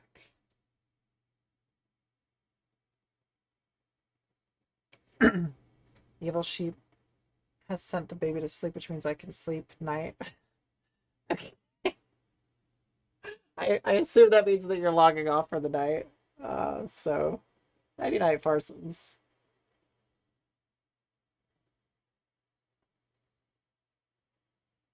Um, yeah. I was saying though, I want to play through the rest of Resident Evil Requiem because I don't know, I just got an itch. And I started playing Sekiro again recently, just for the hell of it. I've been trying to complete the Gauntlets of Strength. For those of you unaware, Sekiro's it's a Souls-like game, but it's very dissimilar to the usual Dark Souls formula. In that it's not like a hit and dodge type of combat. The combat is more based around parrying. So you go in and you fight your enemy up close. You don't really like run away and dodge all the time. Um, and but yeah, you block all the hits with your sword. And it's really fun. God, it's so fun. Sekiro is one of my favorite games of all time. I love it. Um, and I don't know, I just had an itch the other night and I was like, I want to parry things. I want to be Parry the Platypus. And so I got on and was like trying to, and like the second try that I attempted, I managed to beat Gyobu Oniwa, which is one of the early bosses in the game. He's a guy who's defending a gate, and when you approach his gate, he runs out on a big old horse, and he goes like, "My name is Gyobu Masataka Oniwa." It's great. And the Spanish dub is so fucking funny. Cause he walks out, he runs out there and he's like, "Me amo!" There's a live streamer speedrunner that I watched that made that. He put the dub for the Spanish dub on so that when he's speedrunning it, the guy comes out every time. "Me amo! Kyoba Masotaka Oniwa!" It's so funny.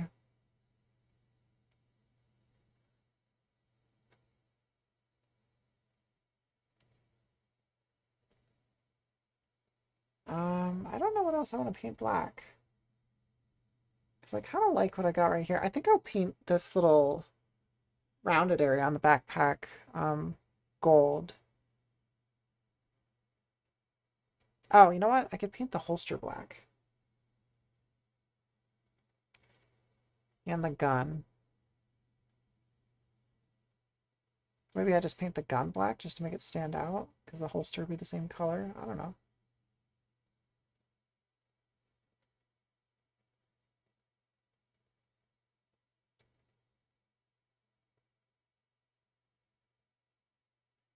Highly recommend Sekiro, though. I mean, my god, I cannot recommend a game more. It is a sharp learning curve, I will say. If you've never played Sekiro before,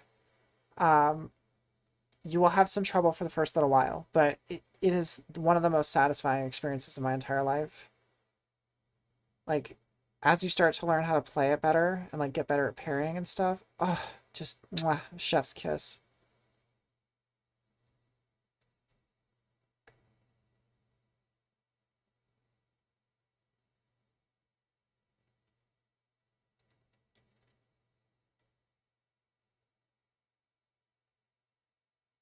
Should probably just paint the whole belt black, like the little utility belt he's got on.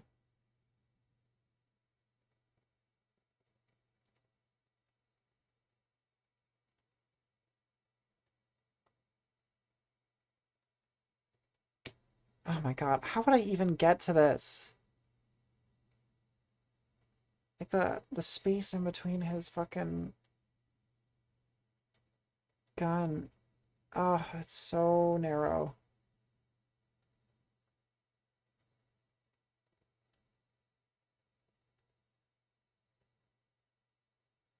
There we go. Make it like the top side.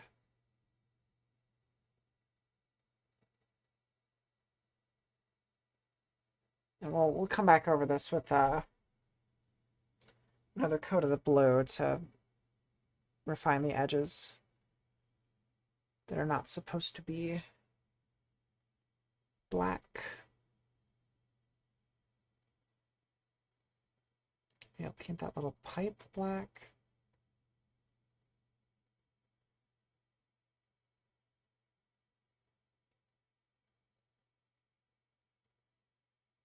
I do remember going into hobby stores when I was like a kid and not being aware of what Warhammer 40K even was.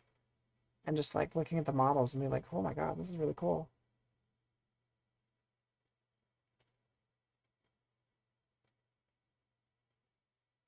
Because, you know, like you look at what are they, Titans? I'm gonna go get swole, have fun painting. That's my wife. But yeah, I'll probably hop off stream soon. Viewership is starting to drop down as I think people are going to bed.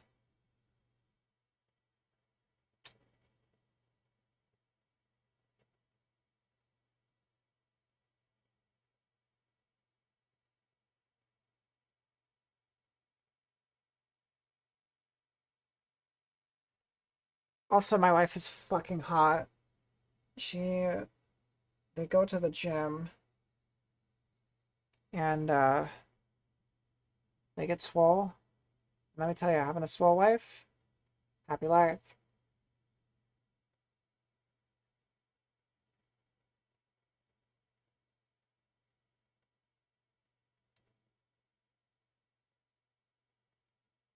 Yeah, I think I've got everything that I was trying to get. I do want to, let's do a second coat on the jets here though, because I don't think I got everything.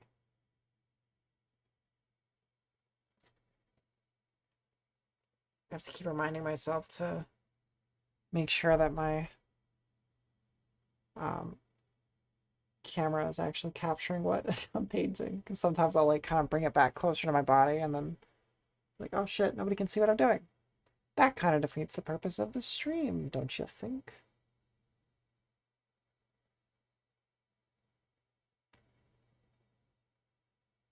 So I think I'll get like black into the vents here and then I'll paint back over it with blue at the top.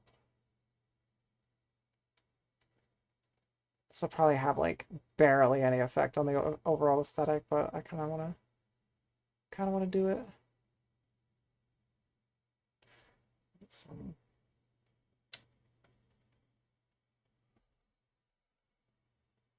paint here. I think I'm also going to put some black in the little repulsors on the bottom here.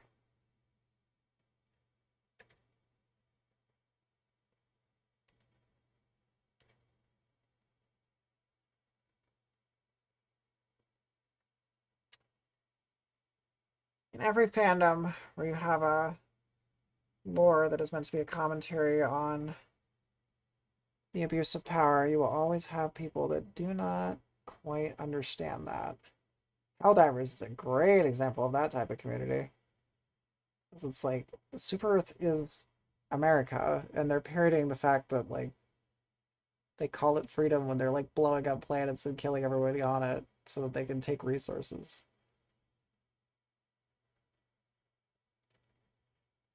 I'm sure that'll make me do well in the algorithm by talking about such things. I think yeah, that's what I want to do. All good there. Oh,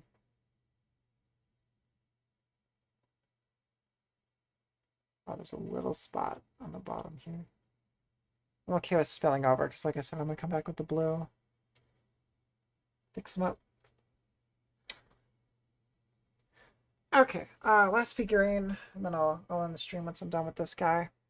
But that'll be a little while because I've got a lot to do.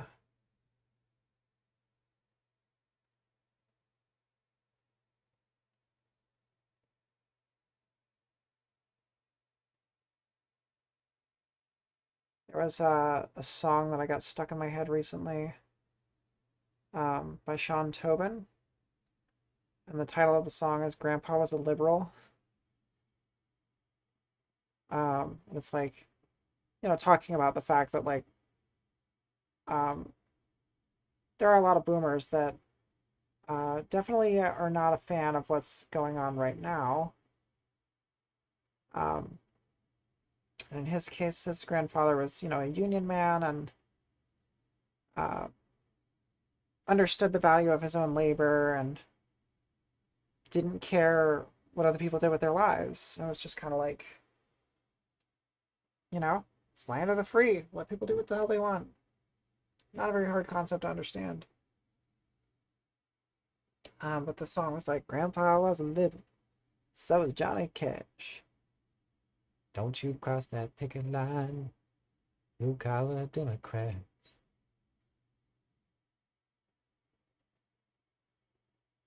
Grandpa went to college, he'd take you to school. Grandpa, he worked hard before little hipsters made it cool. He knew the devil wears a suit and tie, can't hold a level. Say, stand up. Walking around the job site saying, ain't this gig a blast? Grandpa was a liberal, he would have kicked your ass. Good song. Sean Tobin. Tobin is Tobin. I would recommend it. Sean is the Sean spelling, the Irish spelling.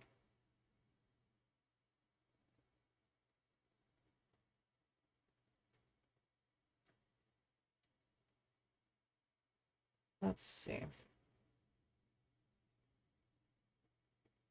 So I'll get that, and then I think I'm going to try and get all these little holes here to be black, and then when I paint over it with gold, that'll look really nice. So it's going to get a little messy because I gotta get the paint to pool. But that's okay, because we're going to paint right back over it.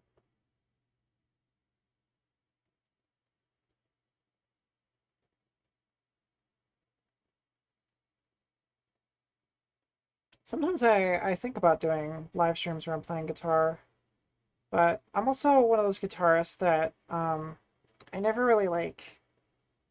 I didn't learn how to play guitar by just like fiddling around and like seeing what chords work together, like improvising. I learned more by learning songs, and then, you know, just over time kind of learning patterns and like how the songs were formed. And then figuring out my own little licks from there. But I do want to change that because I'm trying to get better at like creating novel items. And I think my method of learning is like I kind of operate by scattershot, where when I look at art and stuff, I sort of just observe what other people are doing, and then from there I can kind of pool those things together and think like, okay, so they've done this, they've done that. What if I built on this concept? Because there are some people that like they kind of have their own like artistic sense, and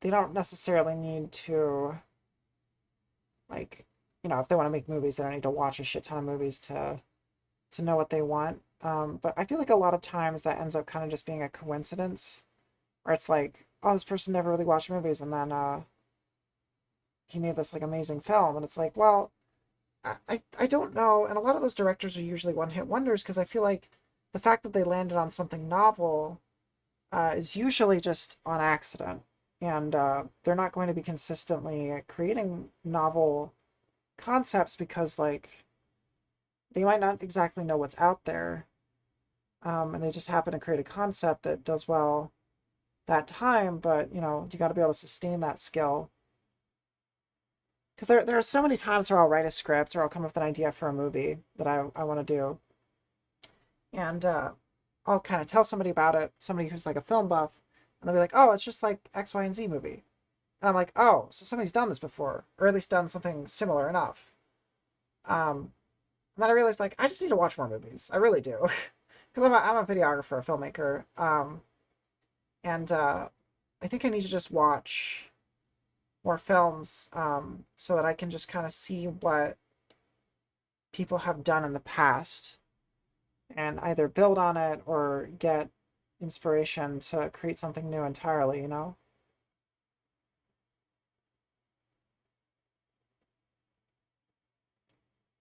Because, like, you know, there are people that are, there's just like that auteur theory, like the idea that there's a class of people that just are born better at a certain skill, and everybody else should just learn from them, and that's like the extent of the thought process.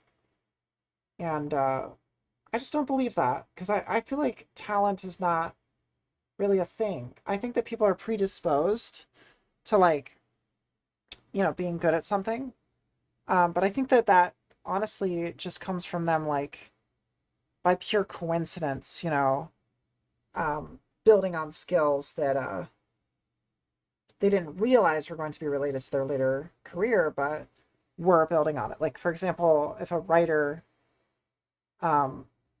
instead of going outside and playing sports, is like just reading a lot of books in their free time.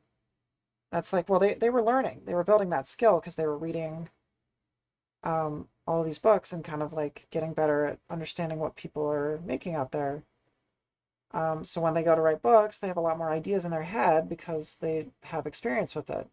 Whereas somebody who's like in sports or something like that, if they just like go from playing professional sports and they just hop into the writing arena, they might not be as well equipped because they don't have that time and effort that was put into learning about books and stuff. So it's a thought that I think all the time. Like, I don't know. I don't think the talent is real.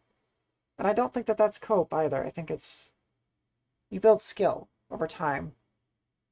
And I've kind of come up with a mantra lately of get comfortable with being bad at things, because that's the first step to getting good at it. And as I've learned more over time, and as I've gotten more comfortable with being bad at something for a while, I've also gotten a lot better at a lot of things because I've been able to like sit comfortably in not being good at it. And like right now, I just started learning how to do Warhammer painting, and yeah, I'm not very good at it yet, but I'll get there. And that's okay. You know, it's like I don't owe anybody anything with this. This is obviously just for fun. It's not, you know, I'm not trying to impress anybody with these live streams. I'm just doing it for the hell of it and just having fun, letting people chill and listen. Um, so yeah, and like I'm a videographer, so I work in camera department a lot, and do a lot of video stuff. And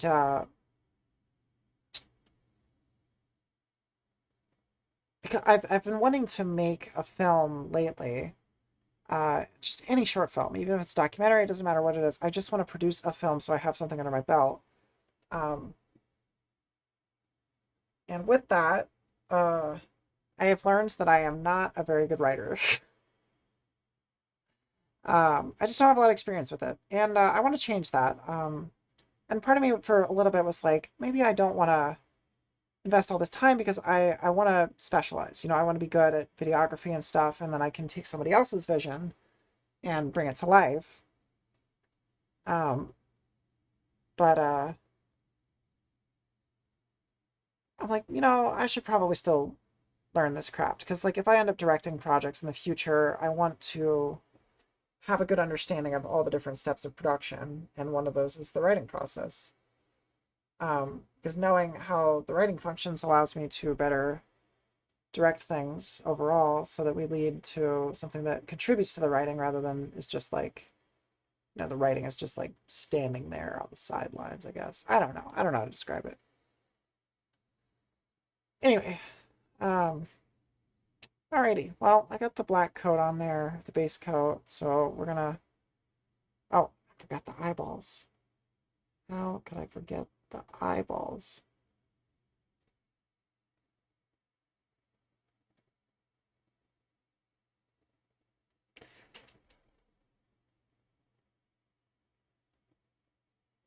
Yeah, we'll go back over this with the blue once again, with all the stuff that's spilled over. Okay. Alrighty. Everybody have a lovely night. I had fun. Had a good amount of viewership this go round, so we love to see it. I will be back. I stream every Tuesday. Or at least I try to. If you want to get updates about that, make sure to join our Discord. Link is in the description of this video. If you're on Twitch, then it's in my bio.